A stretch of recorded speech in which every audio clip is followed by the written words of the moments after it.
Ausencias temporales con Alejandra Gómez Maquia.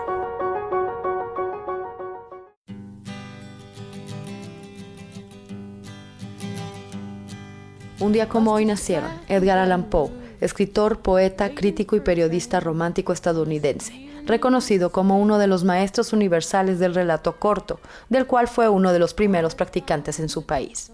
También fue renovador de la novela gótica, pero es recordado especialmente por sus cuentos de terror. José Alfredo Jiménez, cantante y compositor mexicano, creó una gran cantidad de temas, principalmente rancheras, guapangos y corridos, todos ellos reconocidos por su calidad y sencillez armónica, melódica y lírica. Janis Joplin, cantante estadounidense de rock y blues, caracterizada por su poderosa voz y gran intensidad de interpretación, fue un símbolo femenino de la contracultura de los años 60.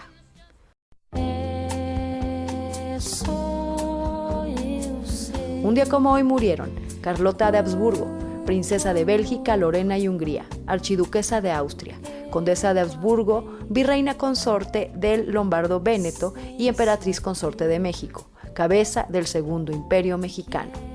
Elis Regina, cantante brasileña considerada una de las mayores representantes del bossa nova. Su temprana muerte, a los 36 años, se debió a una sobredosis de cocaína y alcohol, aunque existe otra teoría que habría sido víctima de la dictadura imperante.